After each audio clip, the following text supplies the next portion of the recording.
In 1998, Monica Lewinsky couldn't walk outside her own front door without a wall of cameras waiting for her. She was offered more money in a single year than most people make in a lifetime. $1 million for one interview alone. $500,000 for a book deal. Endorsement offers. TV hosting gigs. More cash than anyone could spend in a decade. So here's the question almost nobody asks. If she made that much money in her 20s, why does her bank account today look nothing like what you'd expect from someone who was once the most famous woman on the planet? The real answer says more about her than any tabloid headline ever did. Before we get into it, if you're new here, this is exactly the kind of story we dig into every week. The real arc behind the public figures everyone thinks they already understand. So if that sounds like your thing, go ahead and hit subscribe. Drop a like on this video, and let us know in the comments what you think reinvention really looks like. It genuinely helps us keep making these. Now, let's get into it. Monica Lewinsky was born on July 23, 1973, in San Francisco, into a family that understood both privilege and reinvention. Her father was a successful oncologist whose own family had fled Nazi Germany decades earlier, eventually rebuilding their lives in the United States. Her mother came from an equally layered background, with roots tracing through Lithuania, and a grandmother born in a Russian Jewish community in China. By the time Monica was a child, the family had settled into an affluent life in the Los Angeles area, attending some of the most exclusive private schools in the city alongside the children of Hollywood executives and producers. From the outside, it looked like a charmed childhood. But behind that comfort, things were far from stable. When Monica was a teenager, her parents went through an extremely bitter public divorce. The kind that reshaped how she saw relationships, trust, and honesty for years afterward. She's spoken candidly in later interviews about how that environment shaped her, admitting that she grew up surrounded by secrecy and tension in ways that left a lasting mark. As a teenager, she leaned into theater and the arts to cope, eventually transferring schools after a personal tragedy involving a teacher she was close to.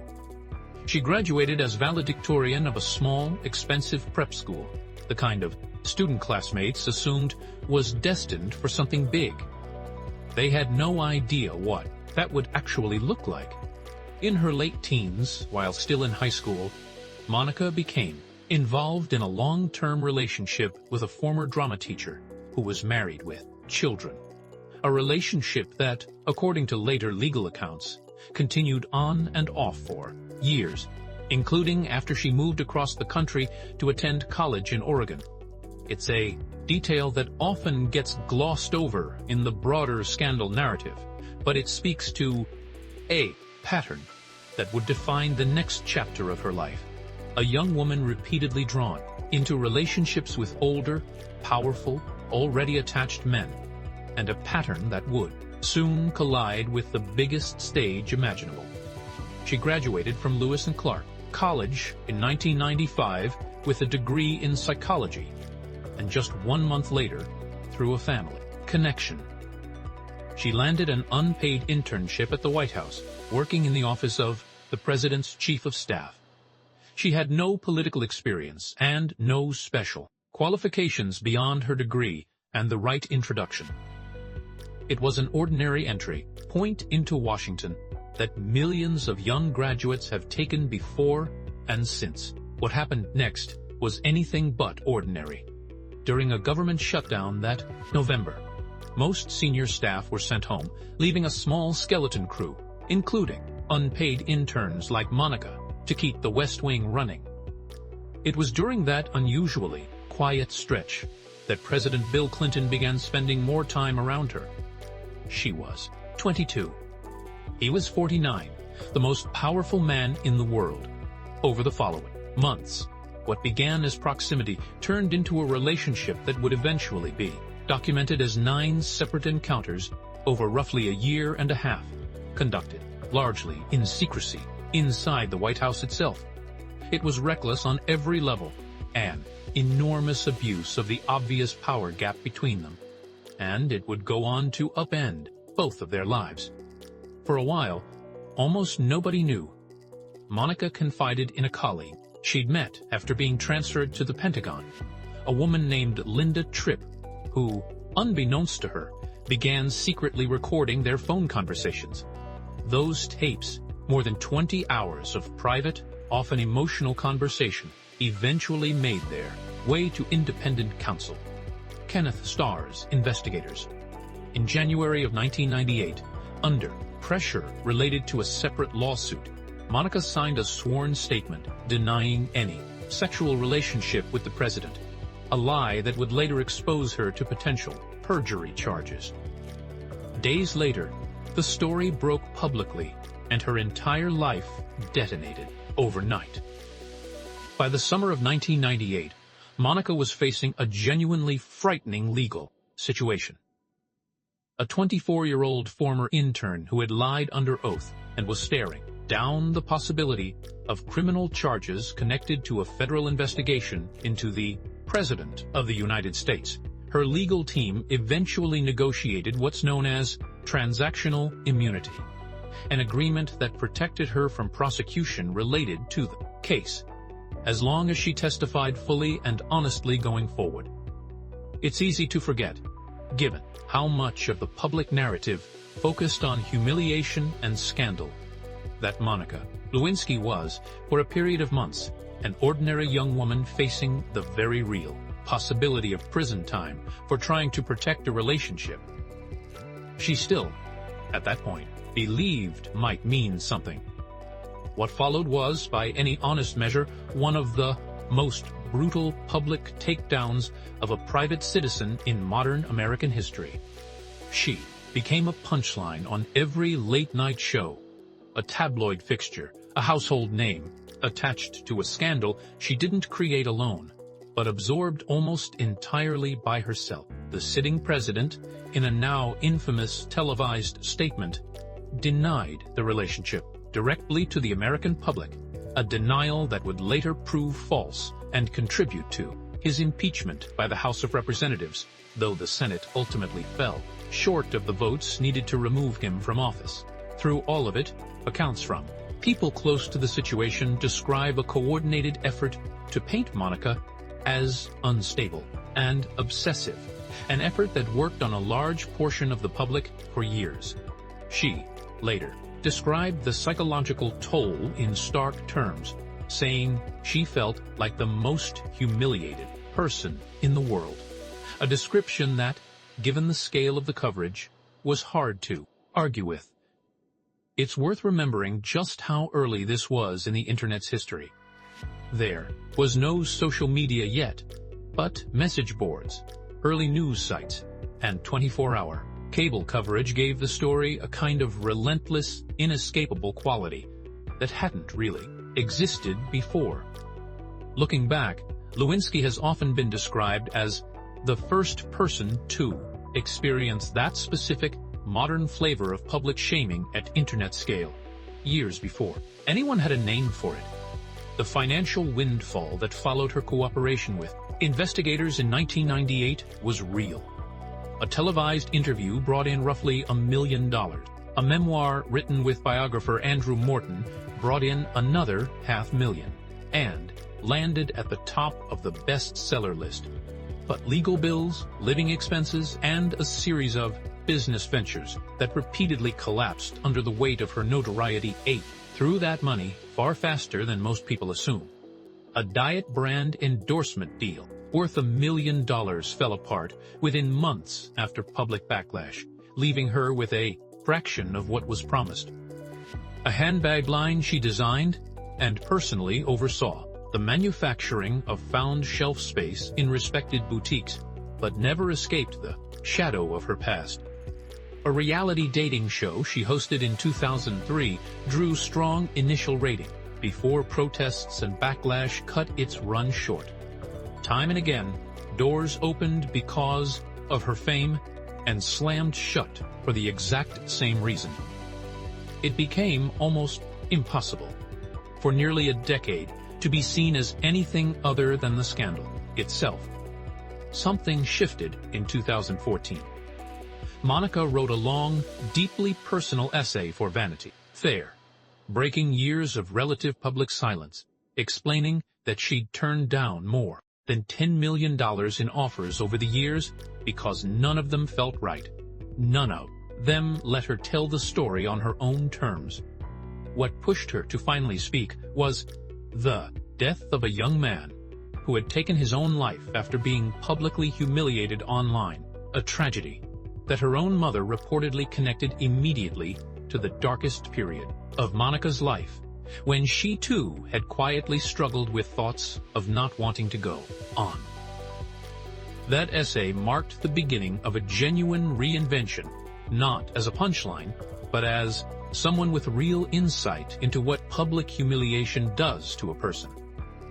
The following year, she gave a TED Talk called The Price of Shame that went on to be viewed tens of millions of times.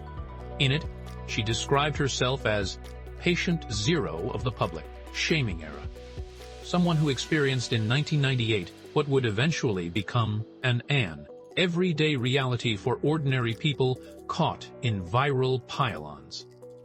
The reaction wasn't immediately kind. Plenty of online trolls showed up to harass her all over again. But over time, the conversation around her genuinely changed. She became a sought-after voice on cyberbullying, public shame, and what it actually takes to survive being turned into a national joke. From there, she built something that looked a lot more like a sustainable career than a series of one-off opportunities. Before any of that public reinvention began, though, Monica spent several quieter years out of the spotlight entirely, eventually moving to London, where she earned a master's degree in social psychology from the London School of Economics in 2006.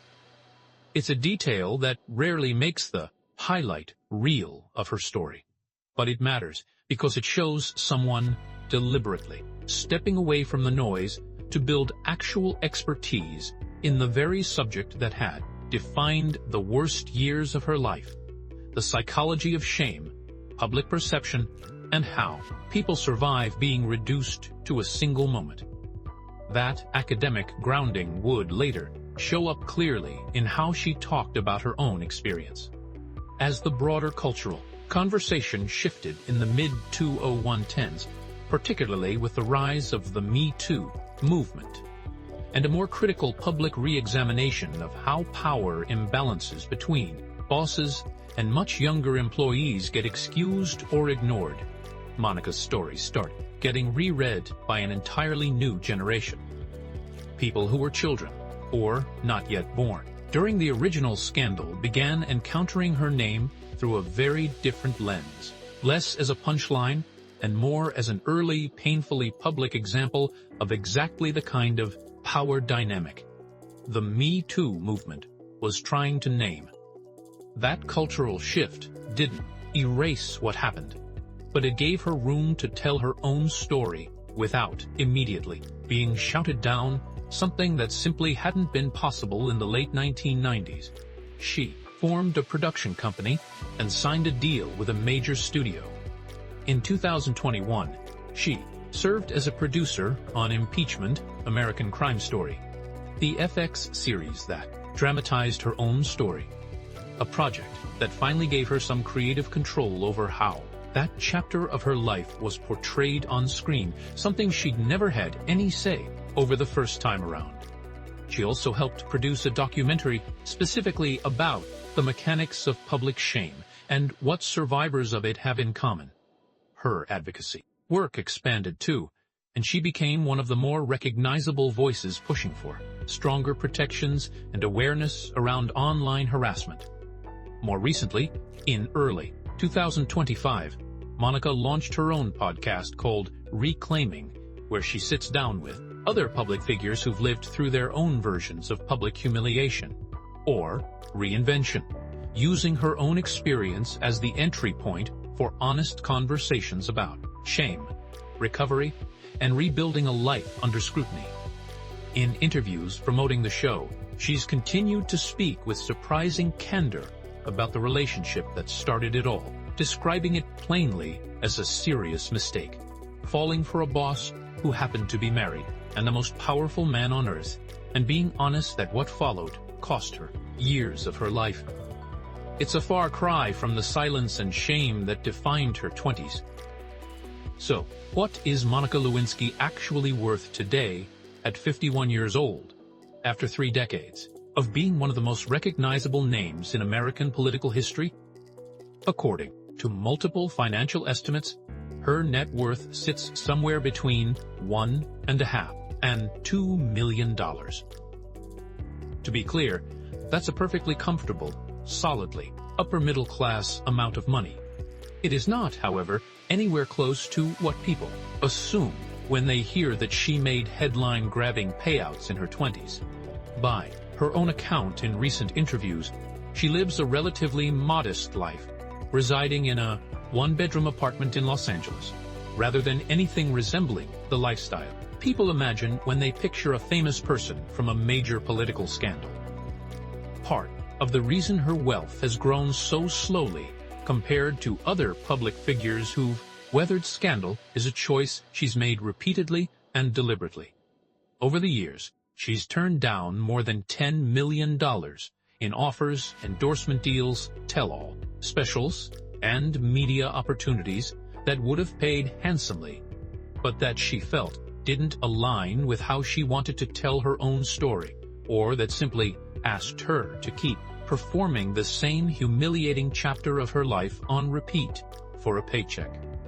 That's a strikingly different financial path than most people in her position would have taken, prioritizing long-term credibility over short-term cash, even when the short-term cash would have been substantial. Today, her income comes mostly from speaking, engagements, advocacy work, writing, and her production and podcasting projects. A far more stable and self-directed foundation than the chaotic series of endorsement deals and television appearances that defined her late 20s and early 30s. Public speaking alone has become one of her steadiest sources of income over the past decade, with keynote appearances and panel discussions at conferences and universities around the world, often centered on the exact themes her TED Talk made famous: shame, resilience, and digital age public humiliation. It's a quieter kind of financial life than her fame would suggest, but by most accounts, it's one she's chosen on purpose, even when it meant leaving enormous sums of money on the table. It's also worth noting how differently her financial trajectory looks compared to other people connected to the same scandal. Bill Clinton, through a combination of his presidential pension, a lucrative paid speaking circuit, and book deals, has built a personal fortune estimated in the tens of millions of dollars. Hillary Clinton's net worth sits in a similar range. Monica Lewinsky, the person whose name became the punchline while two of the most powerful political figures in the country went on to build enormous post-scandal fortunes of their own, has a net worth that's a small fraction of theirs. It's a contrast that says a great deal about who actually paid the long-term price for what happened in the 1990s and who didn't. What makes Monica Lewinsky's story genuinely unusual isn't the scandal itself, as historic as it was. It's what she did with the decades that followed. Most people who become a punchline at 24 never get the chance to redefine themselves in the public eye at all. She did, slowly, deliberately, and largely on her own terms, turning the worst chapter of her life into a body of work about resilience that has actually helped other people survive their own versions of public humiliation. Her net worth might not match the scale of her fame, but by her own measure, that was never really the point. So, here's something worth sitting with. We tend to measure a public figure's recovery by their bank account, as if money is the only proof that someone has truly moved on. But Monica Lewinsky's story suggests something different, that real reinvention sometimes means walking away from the money that would have kept you trapped in the same old story forever. If you found this look at where she is now interesting, do us a favor and hit that like button. It genuinely helps this video reach more people. Subscribe if you want more deep dives like this one. Share it with someone who remembers the 90s. And let us know in the comments what you think real reinvention actually looks like. Thanks for watching, and we'll see you in the next one.